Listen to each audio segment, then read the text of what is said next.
The sun. It is a unique, clean and infinite source of free power, delivering more than 1,000 kilowatt-hours per 1 square meter.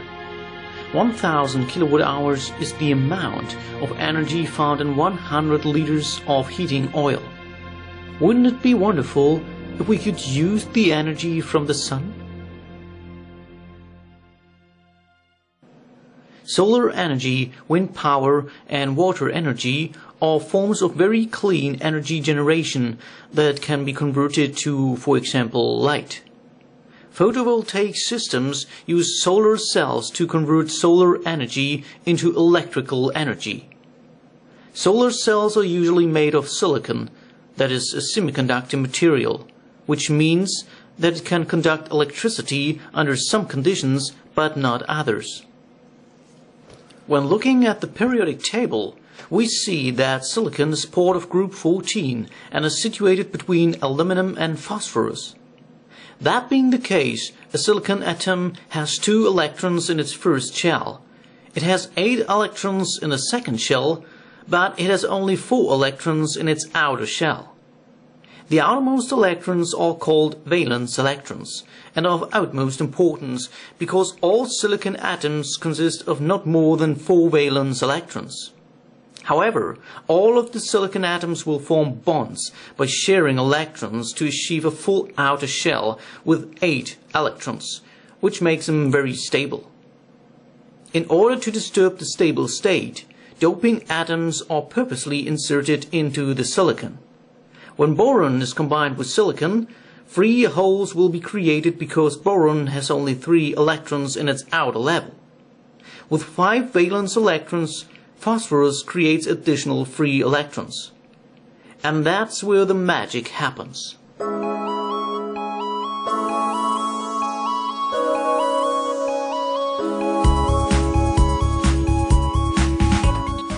A solar cell consists of 2 silicon panels sandwiched together. One layer is doped with N-type dopants, the other is doped with P-type dopants. To allow an electrical flow of electrons, a front and a back contact are installed to the layers. Glass is installed on top of it to protect the layers and the electrical contacts from damage.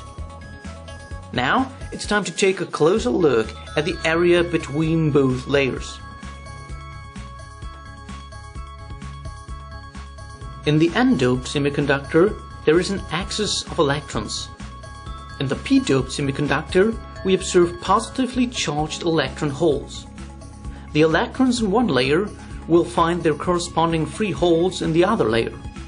Consequently, an internal electrical field builds up at this transition that does not permit electrons and holes to jump into the other layer. However, if photons hits the silicon layers, electron-hole pairs will be created. If this happens in the electrical field, electrons are moved to the N-doped layer and holes are moved to the P-doped layer. The system will fall into a state of imbalance because of an excess of electrons in the N-doped layer. The corresponding holes can be found in the P-doped layer. It goes without saying that these free electrons and free holes try to combine. However, the electrical field does not allow such a condition. But if you connect the top layer to the other layer, for example by using a cable, you will see that electrons are traveling to the free holes. This flow is called an electrical current and can, for example, light a lamp. Solar panels can be installed on the ground or on your roof. The solar cells collect the rays of the sun and convert solar radiation into direct current, which is eventually converted into more usable alternating current by a piece of equipment called an inverter. Connected to the inverter is another device that is going to measure the electricity produced by the photovoltaic system. Generated electricity may then be reimbursed by your electricity supplier.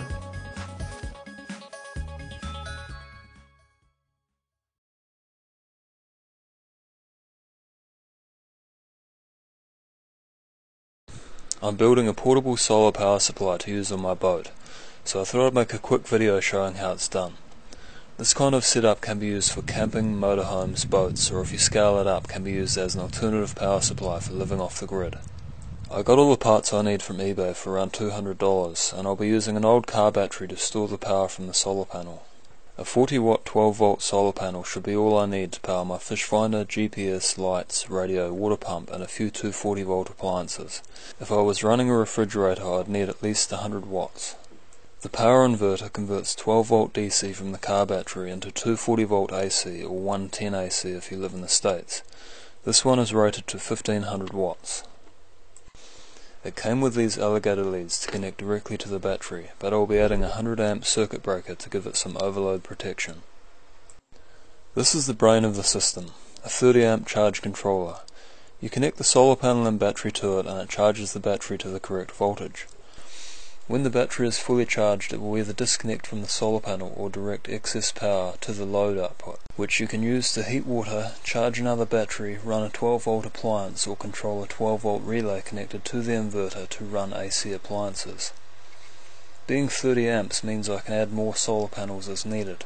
The 40 watt panel I have only makes about 3 amps maximum. This is the diode block I'll add to the positive wire coming from the solar panel. It stops any power leaking back to the panel when the sun goes down. Some panels have this built in already, so you don't have to worry about it. And the waterproof plug for when I want to disconnect the solar panel. I'm using an old car battery to store the power from the solar panel and run the inverter. It has a fairly low capacity, so I'll upgrade to a deep cycle battery eventually. First of all, connect the battery to the controller. Make sure to connect the wires to matching terminals, positive to positive and negative to negative. The controller screen should light up and show the battery status. I've already connected the diode block to the positive wire from the solar panel. It only lets power flow one way, so no power is lost at night when the panel isn't charging. If the panel has this built in, you won't have to worry about this step. Next I'll add the waterproof plug between the panel and controller. Usually I'd solder and seal all connections, but for this demo I'm using terminal blocks. The other end of the lead from the panel is connected to solar input on the controller.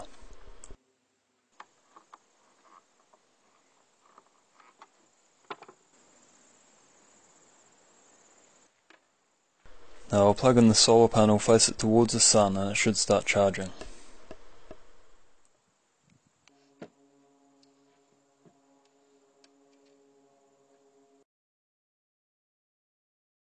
You can see here the solar panel is putting out 1.8 amps, which the controller is feeding into the battery. It's pretty flat, so it'll take a wee while to fully charge, and the sun is low on the horizon, so output is quite low. In full sun we'd see closer to 3 amps. The good thing about this controller is you can adjust all the parameters by scrolling through with the mode button. So it lets you choose the threshold for when the load comes on when the battery is full, and when it cuts out again. And you can adjust when the solar panel stops charging once your selected battery voltage has been reached. I'll use this 12 volt spotlight to demonstrate how the load function works. I've set the load threshold to 14 volts, so when the battery reaches this level the controller sends excess power to the spotlight until voltage drops to 13.5 volts. This prevents the battery from overcharging and lets you use the excess power for other things.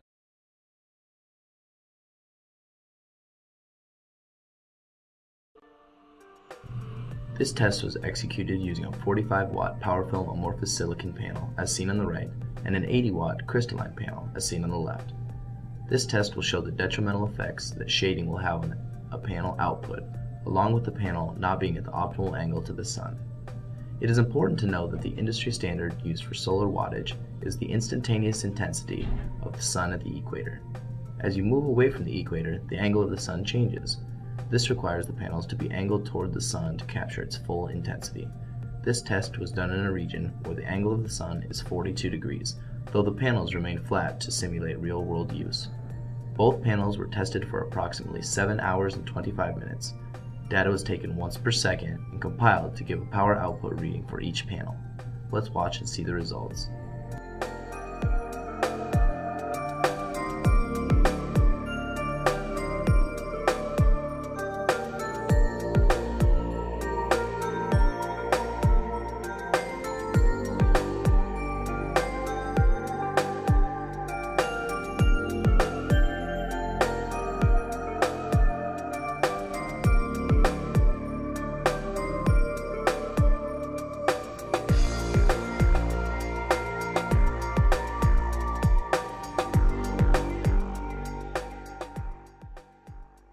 As you can see from the graph results, the crystalline panel was highly affected by the shade from the poles, resulting in large spikes of energy produced throughout the day, while PowerFilm amorphous silicon panel consistently increased through the peak sunlight of the day and decreased in the afternoon as the sun went down.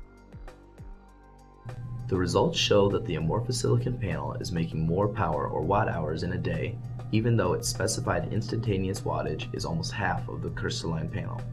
The 45 watt amorphous silicon panel averaged about 71% of its rated power output throughout the day, while the crystalline panel only averaged about 21% of its rated power output. The reason for this is that PowerFilm products are designed such that shading only reduces its power output by the percentage of the panel being covered up or shaded, while the other panels are wired in a series so that shading effectively brings the entire panel down to the output produced at the shaded cell. This means that an 80 watt panel could only be outputting 10% of its total power, in contrast to PowerFilm technology that would only lose 10% of its total power.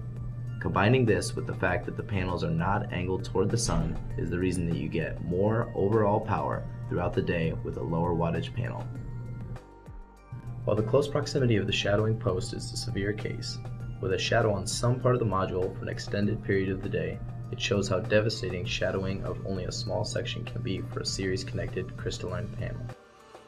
In tests performed today, the PowerFilm amorphous silicon panel nearly doubled the power output of the crystalline panel.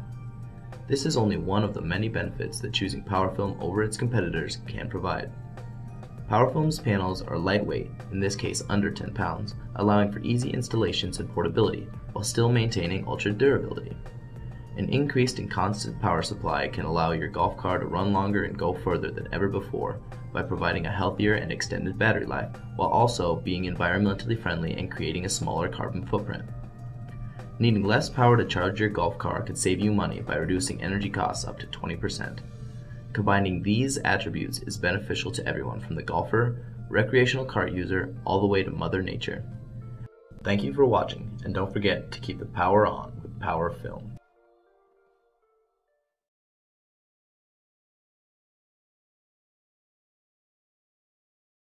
Cost too much.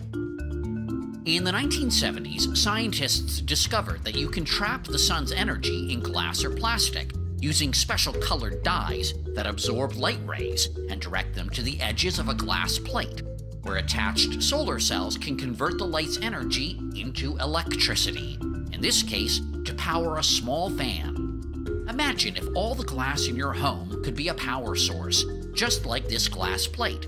Unfortunately, you'd have to color coat or dye every window in your house to produce significant energy, so your view would be tinted green, yellow, or red.